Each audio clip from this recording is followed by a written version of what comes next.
No, you can't hardly see me. Downstairs. And I was just talking, I guess, with myself. I'm a little depressed and everything. Um, about how my life has become really construed with things.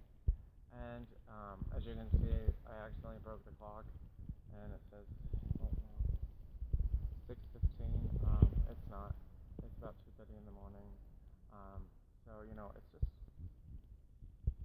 I'm trying to deal with myself, and it's the hardest thing to do. And I let's do with I words.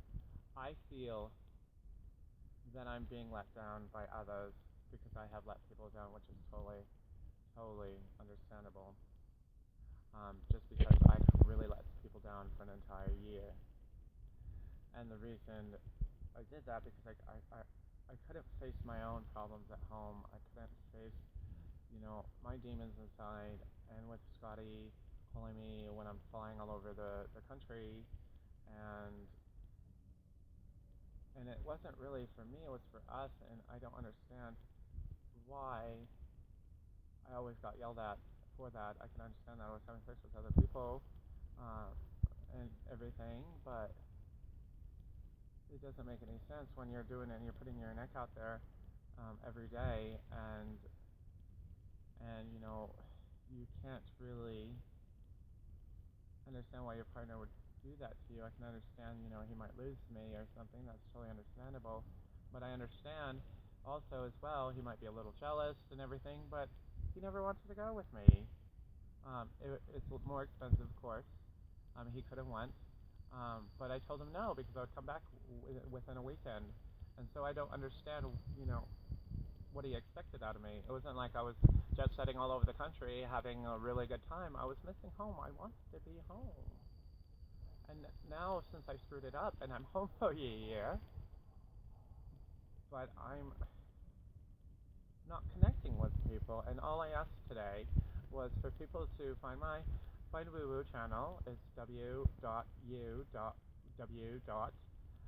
I haven't registered the label because I don't have money. It's hard enough to leave my house because I've become agoraphobic. I left the house with Miguel, and then once I got back, like at 2, I got yelled at. Not from him, from a friend that's been supporting me that I was 5 minutes late. But I was taking a walk. I was trying to recalibrate me. And then on top of it, when he left for his alcohol class, I broke down and cried and did a blog about it. And no one contacted me. There was, Michael did saying, I wish I could cry as much as you could or let your emotions go like that. And I did it on camera. I don't see, there's not that many people out there that actually can cry and be on camera and be so real and raw with their emotions because they want to help other people. This isn't amazing. It's going to turn around and help me because it helps me move on. But once I'm on the good, I can teach. I've always learned when I was a surgical tech that you do one, teach one, wait, do one, wait, see one, do one, and teach one. And that's what I wanted to do. I've seen my mother grow up. Well, when I grew up, my mother was an addict. She was both addicts, which is totally, it is what it is. You got hurt, but you grow up, so you see one. And unfortunately, I slipped down that magical little rope or that little slide, like on Chutes and Ladders, get caught by a snake. And that's what happened. And I don't understand what people expect of me when I'm putting out good information that wants to help. I totally understand that you want to give up on me, but do you give up on cancer patients? You say, Grandma, I'm sorry, we've had enough. You've been in chemo way too long. We can't do this anymore. Some families do, but in retrospect, if you hear this, would you? I know you can understand where where life turns you into a bounds of, you know, this isn't a disease, this is by choice. Um, no, it's by everybody's choice to help.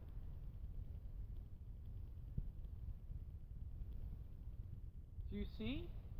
Some people are genetically predisposed to addictions and substance abuse than others. That's why we have social drinkers and alcoholics. That's why we have meth addicts and just what meth addicts and meth abusers. That's why we have cocaine addicts and cocaine abusers. That's why we have GHB users and addicts. Sorry, that's the way I should have went. See, I'm not perfect. I never said I was. I never said I was second coming of Christ. I've only said I'm the second coming of Christ, exuding that.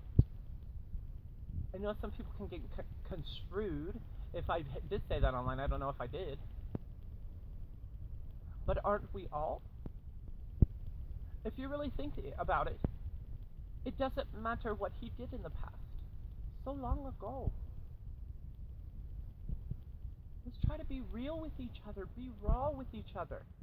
I only want this to start the communication.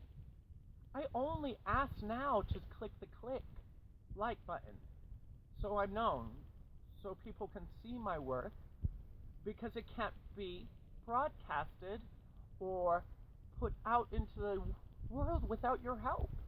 Too many things on YouTube, too many things on Facebook are bogging it down. People don't see it because Max McCreary, yes, Max McCreary can't find my channel, and I totally understand because I didn't put up a link. But the reason I didn't put up a link was so people can work towards it, because I work every day towards it, and I break down, and I fight, and I scream, and I shake, and I cry, and I scream, and I shake, and I don't want to put me yelling on the phone at you guys. That's not what it's about. I'm not going to be a father that yells at a child to say, "Wake up, Susie. There's a tornado outside. Get in the cellar." Because that storm's not here yet. But I don't want us to be a family. See, I'm going to say family. Because I treat everybody, even if it's a stranger, as my family. Always have. Ask anybody. I would put my needs before theirs. I mean, their needs before mine. If I had $5 and I was getting a pack of cigarettes, and I saw someone come in and need something, of course I'm going to give them the money. I can wait a little bit. I'll find a cigarette somewhere else.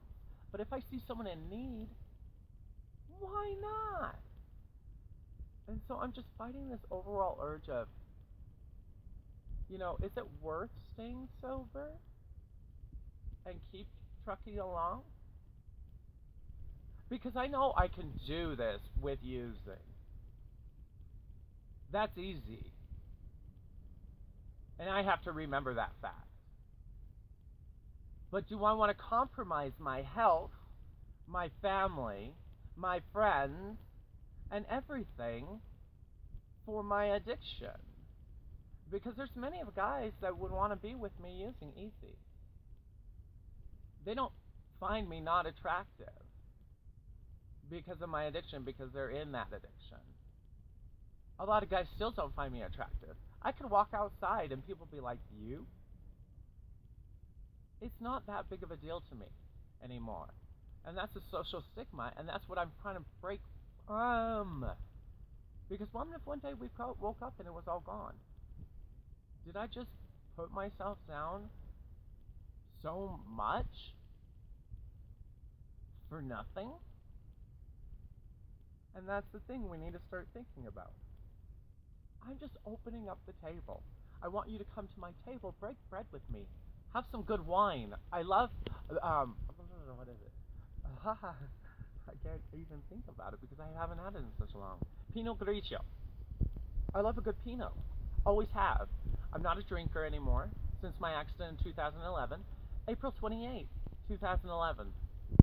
I got in an accident. And do you know what I woke up to? People cutting off my clothes at Denver Health. Well, that's another story.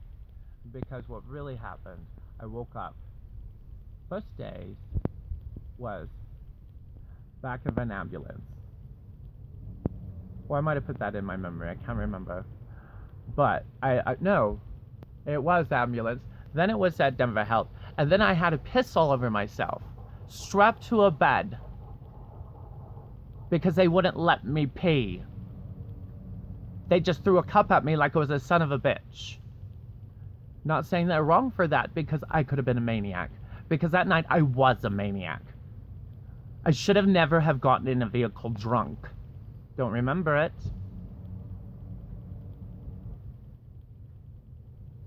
I remember going through a couple, stoplights, coming in and out of it.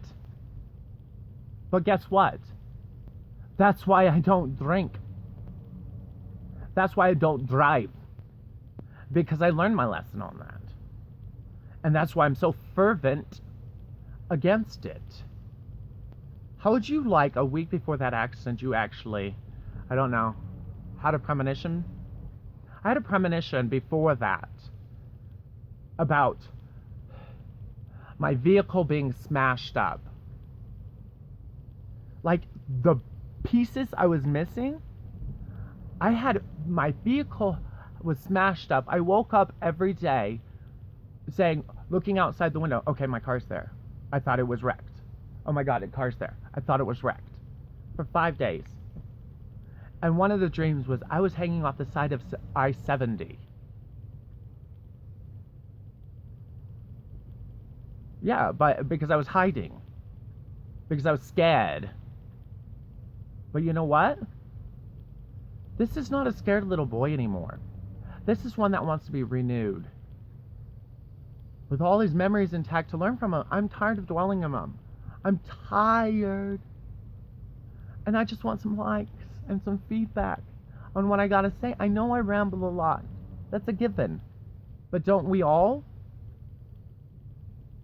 I'm just trying to put my face out there so I can change the world. That's not too much to ask. I'm not looking to take everybody's money and hoard it. I'm looking to give it away. Because that's what he would do. And even if you don't believe, that's morals and ethics. That's what makes us human. We're a social creature. That's why we're human. Social creature. Interaction. No Facebook. No Twitter.